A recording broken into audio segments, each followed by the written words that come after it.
Okay, we're going to be discussing density today. So let's take a look at this figure here. With this figure, you can see that 10 grams of lithium has a volume of 19 centimeters cubed, whereas 10 grams of water, the same mass, has a smaller volume, about half that volume, 10 centimeters cubed. And then 10 grams of lead, well, that has a volume that's about 1/11th of that of water and 1/22nd of that of lithium. Why do all of these substances have, although they have the same mass, they have very different volumes? Well, each of these different substances is a different type of substance with different intrinsic properties, properties that are dependent upon what they are. Each of these has different densities. Water has a fairly classic and memorizable density of 1 gram per centimeter cubed.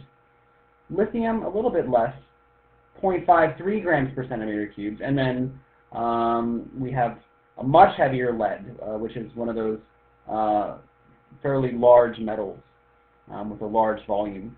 And so you can see each of these has very different densities, and therefore, because of that, even though they all have the same mass here, they have different volumes. What's the relationship between volume and density? What happens as we go to the right here? Well, volume goes down while density goes up, while at the same time we have the same mass for all of these. So in fact, you can see that this density times that volume gives 10 grams.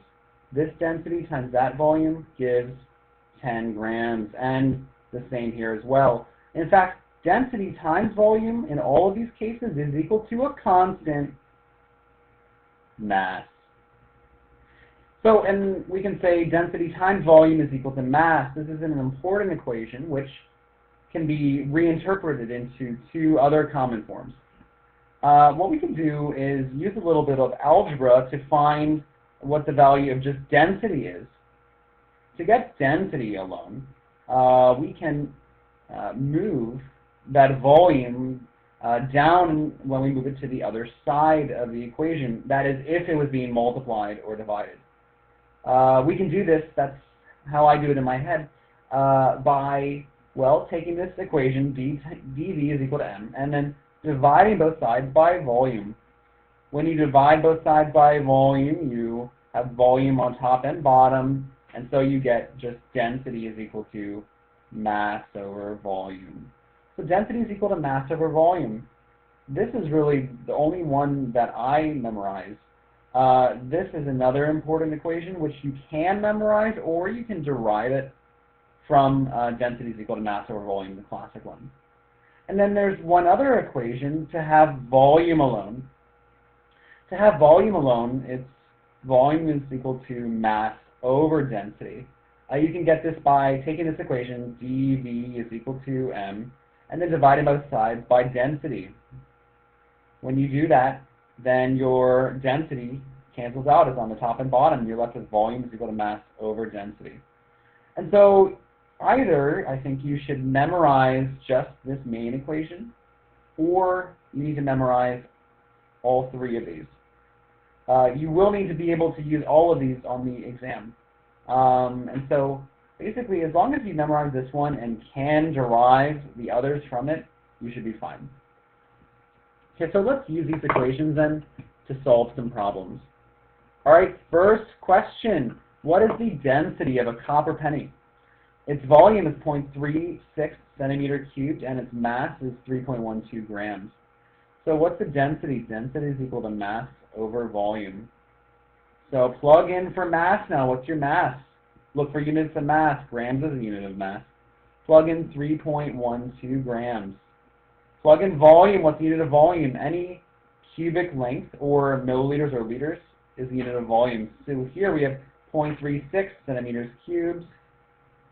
We'll plug that in for volume, and then density then is equal to 3.12 divided by 0.36. It's equal to 8.67. And what are your units? Grams over centimeter cubes or grams slash centimeter cubes? 8.67 grams per centimeter cubed. However, this is not the best way to write your answer.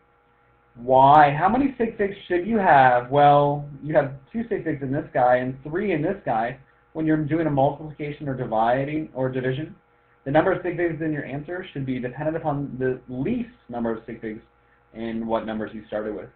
And so the smaller number of sig figs is the 2, and so you need 2 sig figs, and so cross this guy out.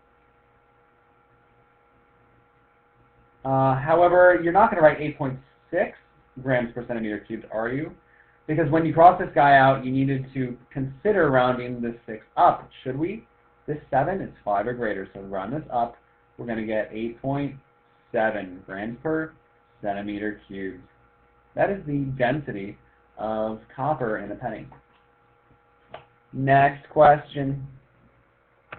What is the volume of 42 grams of table sugar? All right, now either you just memorize density is equal to mass over volume and be able to isolate volume, get it alone and on top. Or you memorize the equation with volume isolated. Let's just show how to get volume alone and on top. You need to get volume alone and on top. So first, it's easiest to get it on top.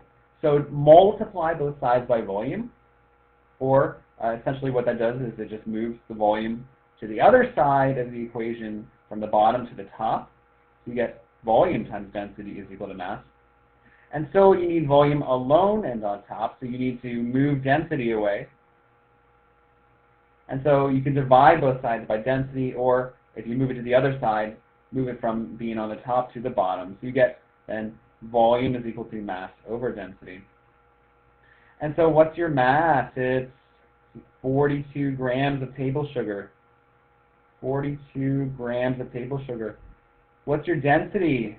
The density of table sugar is 1.59 grams per centimeter cubed.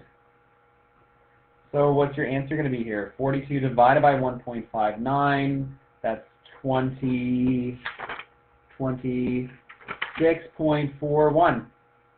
26.41. And what units will you have? You have grams over centimeter cubed. Let's cross out those units there. You have grams on top and bottom. So your answer is 26.41, 1 over centimeter cubed. In Algebra 2, you'll learn that that actually gives you centimeter cubed. 26.41 centimeter cubed. Another way you can know this without Algebra 2 is knowing, hey, you're looking for volume. Which of all these units is the unit of volume? How about a cubic length? We can still improve our answer here, though, because here we have 4 sig figs. How many should we have? 2 sig figs here, 3 sig figs here. How many sig figs? We should have 2. Cross out the 1, cross out the 4. Should we round that 6 up? No, because the preceding number is 4 or less. And so your final answer is 26 centimeters cubed. How many milliliters is that? Same number, 26 milliliters. FYI, milliliters and centimeters cubed are the same. Memorize. All right, guys, thanks for listening.